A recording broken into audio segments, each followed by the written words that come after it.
ప్రణాళికాబద్ధమైన అభివృద్ధి కోసం ప్రజాపాలన ప్రభుత్వం అన్ని వ్యవస్థలను ఒకే గొడుగు కింద ఏర్పాటు చేసిందని హైదరాబాద్ ఇన్ఛార్జ్ మంత్రి పొన్నం ప్రభాకర్ పేర్కొన్నారు.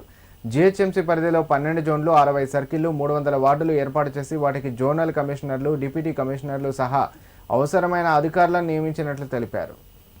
హైదరాబాద్ జీహెచ్ఎంసీ పరిధిలోని సికింద్రాబాద్ జోన్లో 10.50 కోట్ల వ్యయంతో నూతనంగా నిర్మించిన కవాడిగూడ, ముషీరాబాద్ సర్కిల్ కార్యాలయాలను హైదరాబాద్ ఇన్ఛార్జ్ మంత్రి పొన్నం ప్రభాకర్ ప్రారంభించారు. ఈ సందర్భంగా మంత్రి మాట్లాడుతూ పరిపాలన వికేంద్రీకరణలో భాగంగా ప్రజలకు సులభంగా సేవలు అందించాలనే లక్ష్యంతో రింగ్ రోడ్డు లోపల ఉన్న గ్రామ పంచాయతీలు, మున్సిపాలిటీలు, కార్పొరేషన్లను ఒకే పరిపాలన వ్యవస్థ కిందకి తీసుకొచ్చామని తెలిపారు.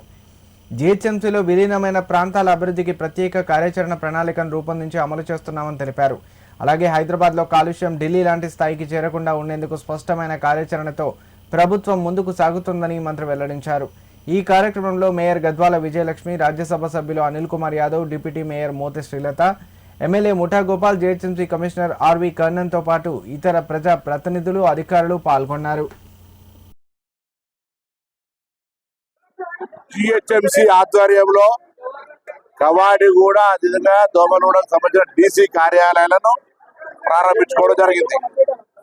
పరిపాలన వికేంద్రీకరణలో భాగంగా greater Hyderabad cure ring road లోపల ఉన్నటువంటి 4 రకాల వ్యవస్థ, గ్రామ పంచాయతీ, మున్సిపాలిటీ, కార్పొరేషన్లు, అదేవిధంగా గ్రేటర్ కార్పొరేషన్ 4 రకాల వ్యవస్థలను తీసి ఒకటే రకమైన వ్యవస్థ ద్వారా పరిపాలనా సౌలభ్యము, ప్రజలకు సౌకర్యాలు అంతా కూడా ఒక ప్రణాళికాబద్ధంగా అభివృద్ధి జరగాలని తెలంగాణ ప్రజాపాలన ప్రభుత్వం రింగ్ రోడ్డు లోపల ఉన్నటువంటి అంతా కూడా ఒక గొడుగు కిందకి తీసుకొచ్చి 12 జోనల్ కమిషనర్లను, అదేవిధంగా 60 టీసీలను నియమించుకొని మరి పరిపాలన కొనసాగించే విధంగా చర్యలు తీసుకున్నది.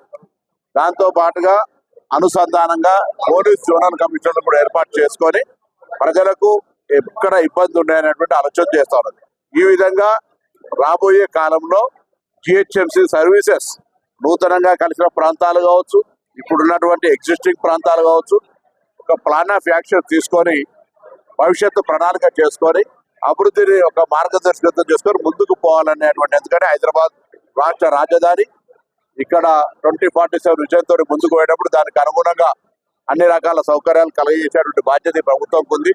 అది ఇండస్ట్రీ వారు వచ్చినా, ఐటీ రంగం వచ్చినా, టూరిజం రంగం వచ్చినా, మెడికల్ టూరిజం వచ్చినా, ఏ అంశం వచ్చినా రేపు ఇక్కడ గ్రీనరీ, పొల్యూషన్ ఢిల్లీ లాగా కాకుండా ఉండాలన్నా ఈ చర్యలని తీసుకోవాలి. కాబట్టి ప్రభుత్వం ఇవన్నీ ముందస్తుగానే ఒక ప్లాన్ చేసుకొని ప్రణాళిక ప్రకారంగా ముందుకు పోయే ప్రయత్నం జరుగుతుంది.